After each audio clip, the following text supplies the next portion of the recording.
Hello everyone, welcome to Saroj Mishra's YouTube channel. मैं YouTube channel पर आप सभी का बहुत बहुत स्वागत है। सेट एग्जाम नोटिफिकेशन रिलीज हुई है, तो साल 2024 ईयर 2024 की ये पहली सेट एग्जाम नोटिफिकेशन है। पूरी डिटेल हम वीडियो में देखेंगे। नोटिस कहाँ से रिलीज हुई है, क्या क्या हाईलाइट्स हैं, उसके सब्जेक्ट कौन कौन से हैं, एप्लीकेशन फी, कब से कब तक फॉर्म भर सकते हैं और एलिजिबिलिटी क्राइटेरिया, ये सारी कंप्लीट इन्फॉर्मेशन आगे वीडियो में आपको देखने को मिलेगी। सबसे पहले बात कर लेते हैं कि नेट और सेट में जो कैंडिडेट नहीं जानते नेट और सेट में क्या फर्क होता है। नेट भी असिस्टेंट प्रोफेसर लेक्चरर पोस्ट के लिए ही होता है। नेट एग्जाम जब आप क्वालिफाई कर जाते हैं तो ऑल ओवर इंडिया, कहीं से भी, पूरे भारत देश में कहीं से भी, किसी भी गवर्नमेंट या प्राइवेट यूनिवर्सिटी, कॉलेज या इंस्टीट्यूट से वैकेंसी आती है असिस्टेंट प्रोफेसर या लेक्चरर की, तो आप फॉर्म फिल कर सकते हैं ऑल ओवर इंडिया कहीं से भी, अगर आप नेट क्वालिफाई करते हैं। लेकिन सेट में क्या होता है, एक खास स्टेट से, राज्य से सेट एग्जाम की नोटिस आती है। आप एग्जाम क्वालिफाई करते हैं उस राज्य से, तो उसी स्टेट में, उसी राज्य में आप सिर्फ एप्लीकेशन डाल सकेंगे असिस्टेंट प्रोफेसर पोस्ट के लिए, जहां से आपने सेट एग्जाम क्वालिफाई किया हुआ है। तो ये फर्क होता है नेट और सेट में। लेकिन सेट में ये है कि इसका एग्जाम का लेवल जो है थोड़ा लो रहता है नेट के कंपैरिजन में। नेट नहीं हो पा रहा है, नेट टफ लग रहा है, तो सेट कर लें। दूसरी चीज क्या होती है कि नेट में ऑल ओवर इंडिया जो कैंडिडेट है वो अपीयर होते हैं, तो कंपटीशन ज्यादा होती है, पेपर का लेवल भी टफ रखते हैं इसके लिए। और सेट एग्जामिनेशन क्या एक स्टेट के लिए होता है सिर्फ, तो पेपर भी टफ नहीं होता, इतना आराम से आप क्वालिफाई कर सकते हैं। तो जिस राज्य में आप रहते हैं वहां का सेट एग्जाम क्वालिफाई कर लें, या फिर नेबरिंग स्टेट का सेट एग्जाम आप क्वालिफाई कर लें। इसे आप स्मार्ट वर्क कह सकते हैं। नेट फेल भी इस तरीके से असिस्टेंट प्रोफेसर बन सकते हैं अगर आप सेट एग्जाम क्वालिफाई कर लेते हैं। तो ये हो गई सेट की इंट्रोडक्शन, थोड़ी लंबी हो गई। चलिए देख लेते हैं डिटेल्स।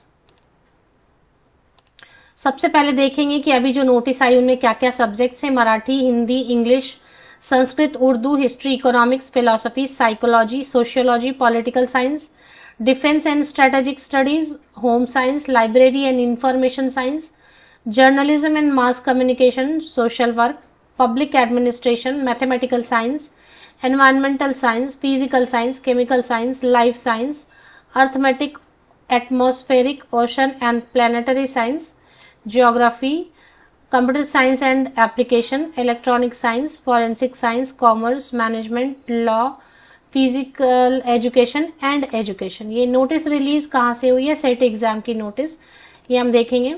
ये नोटिस रिलीज हुई है महाराष्ट्र सेट के नाम से इसे बुलाएंगे।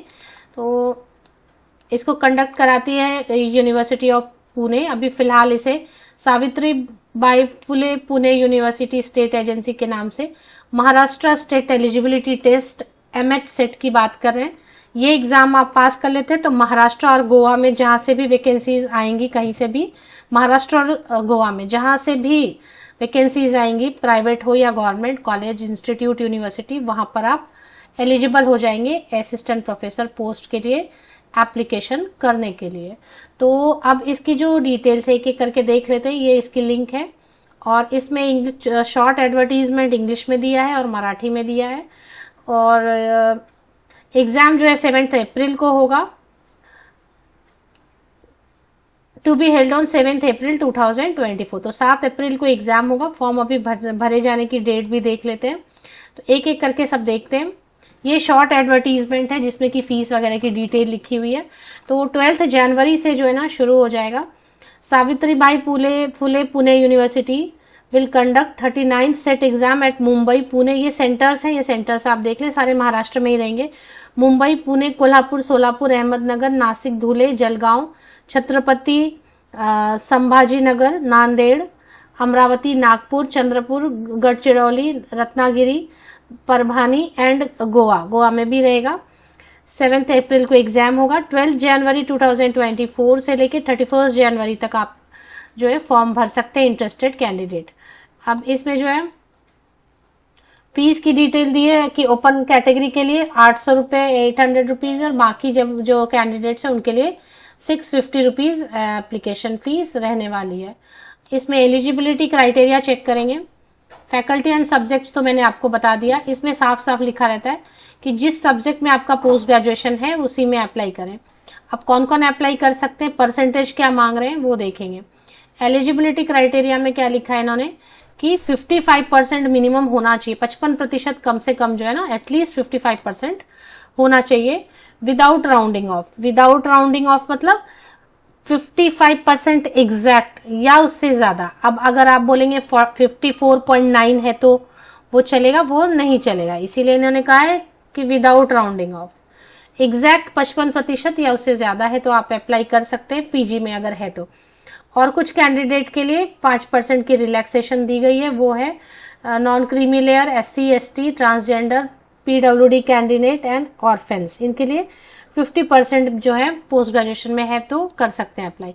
अब इसमें एक चीज और होती है, जो फाइनल ईयर में है जिनका रिजल्ट अभी आने ही वाला है वो कर सकते हैं अप्लाई, जो फर्स्ट ईयर में है या फर्स्ट 2 सेमेस्टर में वो नहीं कर सकते हैं अप्लाई। और जिस सब्जेक्ट में पोस्ट ग्रेजुएशन कर रखी है उसी में आपको करना है, सेट एग्जाम देना है, अदरवाइज जो है आप मत दें सेट। अगर आपका सब्जेक्ट इसमें नहीं है तो नहीं देना है सेट, उसकी वैल्यू फिर नहीं मिलेगी। अपर एज लिमिट कुछ नहीं होता है, सेट के लिए भी नहीं होता है, नेट के लिए भी नहीं होता है, नेगेटिव मार्किंग वगैरह कुछ नहीं रहेगी।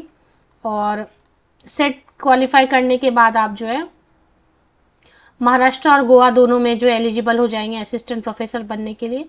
इसमें एग्जाम का स्कीम इस तरीके से है, पेपर 1 है, पेपर 2 है। पेपर 1 में 50 क्वेश्चन है, 2 मार्क्स के रहेंगे, 1 आवर दिया जाएगा। और पेपर 2 में 100 क्वेश्चन रहेंगे, 2 मार्क्स ईच, 200 मार्क्स के, 2 घंटा इसके लिए 2 आवर्स दिए जाएंगे। और इसमें जो ऑफलाइन मोड में होगा, ऑनलाइन नहीं होगा, इसमें जो है बाकी OMR शीट वगैरह पे होगा और पेपर। तो डिटेल नेगेटिव मार्किंग नहीं रहती है इसमें, तो no negative marking, there is no. तो ये देख लेना है। The Maharashtra state eligibility test for the state of Maharashtra and Goa states will be conducted based on syllabus of UGC NET and UGC CSIR NET. तो अब आपको क्या करना है कि आपका जो UGC नेट, UGC अगर साइंस सब्जेक्ट है तो CSIR नेट, और अगर नॉर्मल साइंस सब्जेक्ट नहीं है तो UGC नेट का ही सिलेबस आपको सेम पढ़ना है। सिलेबस वो पढ़ना है लेकिन पेपर इजी रहेगा। तो ये हो गया। और कुछ चीजें तो देख लेते हैं, कुछ गाइडलाइंस वगैरह हैं तो देख लेते हैं।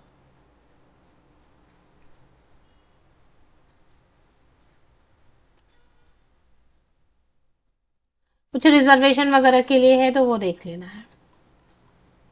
अब अगर बाहरी राज्यों के कैंडिडेट अप्लाई करेंगे तो पिछले साल का क्वेश्चन पेपर अवेलेबल रहेगा, वो देख लेते हैं एक बार। पिछले साल का क्वेश्चन पेपर है तो इसमें देखिए क्वेश्चन पेपर यहाँ पे हाईलाइट किया हुआ है, तो जो भी देखना चाहते हैं सारी इन्फॉर्मेशन यहाँ पर दी हुई है। तो क्वेश्चन पेपर आप देख सकते हैं, एक बार डाउनलोड करके देख लेते हैं कैसा क्वेश्चन पेपर आता है। क्वेश्चन पेपर फिलहाल ओपन नहीं हो रहा है तो देखेंगे, बाद में देख सकते हैं आप। सर्टिफिकेट आ जाती है वेबसाइट पे, और इसकी जो भी लिंक है मैं वीडियो के डिस्क्रिप्शन बॉक्स में, अच्छा यहाँ पर दिया हुआ है, क्वेश्चन पेपर दिया हुआ है, सेलेक्ट एग्जाम। तो आप जो है ना यहाँ पर लास्ट प्रीवियस ईयर के क्वेश्चन पेपर्स देख सकते हैं प्रिपरेशन के लिए। तो ऑप्शन दिया हुआ है, जितने भी एग्जाम्स हो इनके क्वेश्चन पेपर अवेलेबल है। 100 क्वेश्चन पेपर करेंगे तो मोस्टली शायद दिखेगा question paper. Set A paper 1, set A, set B, set C, set D, तो ये दिखेगा आपको। ये देखें, अब इसमें कैसे क्वेश्चन किस में पूछ रहे हैं इससे आपको ये पता चल जाएगा। हिंदी इंग्लिश दोनों ऑप्शन दिया है या नहीं दिया है, तो या कौन से, हाँ तो इंग्लिश में दिया है क्वेश्चन और मराठी में दिया है।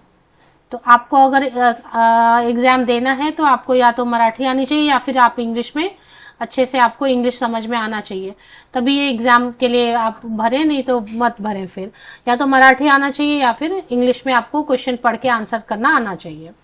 बाहरी राज्य के कैंडिडेट के लिए यही रहेगा कि सीट कम रहेंगे, रिजर्वेशन है ज्यादा तो, और दूसरा आपको इंग्लिश या फिर मराठी आना चाहिए अच्छे से।